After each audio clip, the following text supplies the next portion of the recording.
Sesetengah objek timbul di permukaan air manakala yang lain tenggelam. Mengapa?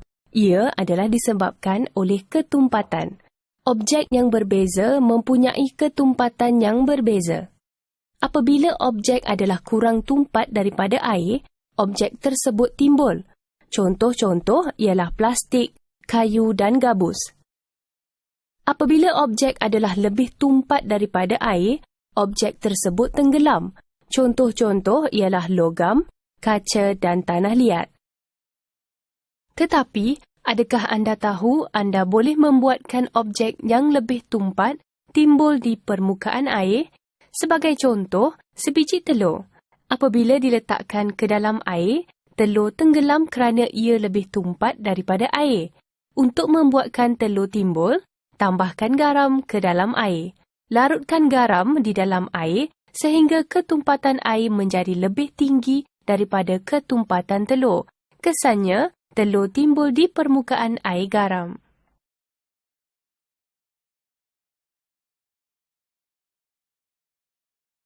Prinsip ketumpatan boleh diaplikasi dalam kehidupan seharian kita.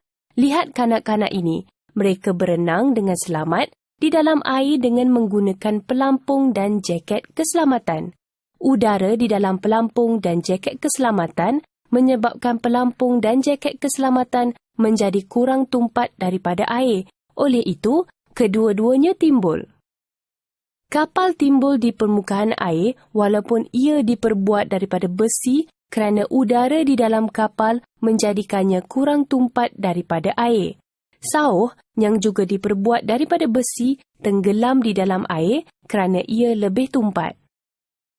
Sangka ternakan ikan dipasang dengan pelampung untuk menjadikan sangka kurang tumpat daripada air. Oleh itu, ia timbul di permukaan air.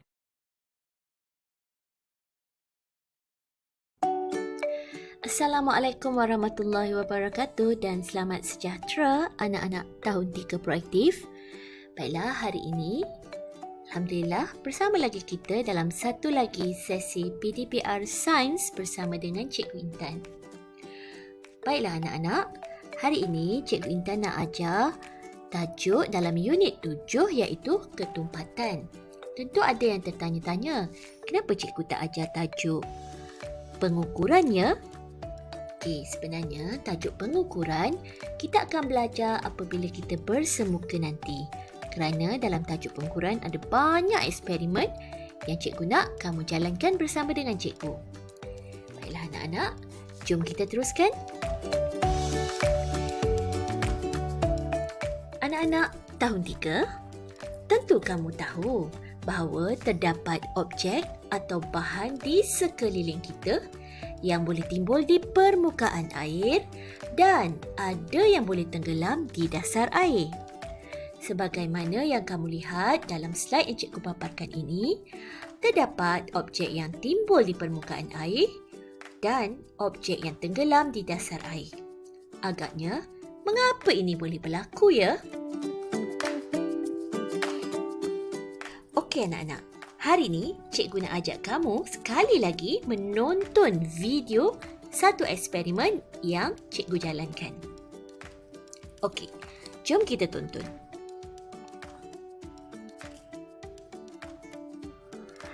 Hai, Assalamualaikum warahmatullahi wabarakatuh. Selamat sejahtera anak-anak tahun 3. Baiklah, hari ini kita akan belajar satu tajuk baru iaitu ketumpatan.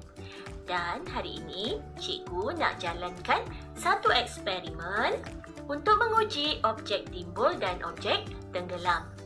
Baiklah, hari ini Ahmad Fahim akan bantu cikgu untuk menjalankan eksperimen pada hari ini. Baiklah Fahim, apakah alat dan bahan yang kita ada hari ini? Gabus, sabun buku, guli, sponge, bola pingpong, duit shilling, polisterin dan akuarium berisi air. Okey, bagus. Terima kasih Fahim. Baiklah, apa yang akan Fahim buat selepas ini, dia akan masukkan satu persatu objek ke dalam akuarium berisi air. Dan cikgu nak Fahim dan juga kamu semua perhatikan objek mana yang tenggelam dan objek mana yang timbul. Baiklah Fahim, cuba masukkan satu persatu objek ke dalam akuarium. Biar je. Masukkan objek lain. Perlahan-lahan. Yang lain. Slowly sayang.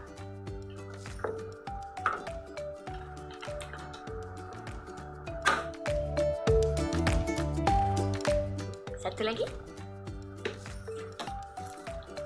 Okey, jadi Fahim telah pun masukkan ke semua objek ke dalam akuarium. Baiklah, anak-anak nampak tak objek mana yang timbul dan objek mana yang tenggelam? Okey Fahim, boleh tak kamu sebutkan objek mana yang tenggelam? Sabun buku, kuih shilling, guli dan gabus. Dan gabus. Okey, objek mana pula yang timbul? Span, polisin dan bola pingpong. Bagus. Baiklah, boleh tak Fahim beritahu agaknya kenapa ada objek yang timbul dan ada objek yang tenggelam? Kenapa objek timbul dan kenapa objek tenggelam pada pendapat Fahim? Objek yang tenggelam berat, objek yang terapung ringan. Objek yang terapung ringan, objek yang tenggelam berat. Itu kata Fahim. Macam mana pula pendapat anak-anak yang di rumah? Baiklah, terima kasih Fahim kerana bantu cikgu menjalankan eksperimen pada hari ini. Itu sahaja. Bye. Bye kawan-kawan.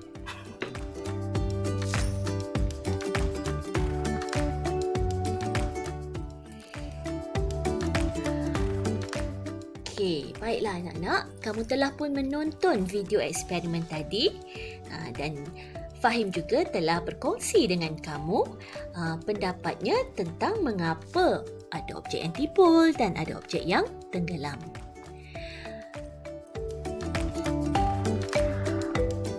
Baiklah, berdasarkan eksperimen yang dijalankan tadi, pemerhatian yang boleh dibuat ialah duit shilling, guli, sabun dan gabus tenggelam, manakala span, polistrin dan bola pingpong timbul.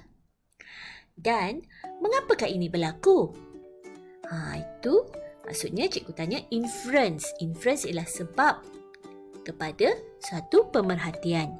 Jadi berdasarkan pengetahuan sedia ada murid ataupun pengetahuan yang sedia ada pada Fahim, Fahim kata kerana duit shilling, guli dan sabun berat manakala span, polistrin dan bola pingpong ringan. Okey, ini ada kesilapan sikit ni. Yang ini salah ya. Okey. Baik. Betul tak pendapat Fahim tu? Okey, sebenarnya tak salah lah. Betul lah. Sebab kita tahu biasanya objek yang berat ia akan tenggelam. Okey, dan objek yang ringan biasanya akan timbul. Itu adalah pendapat kamu. Tapi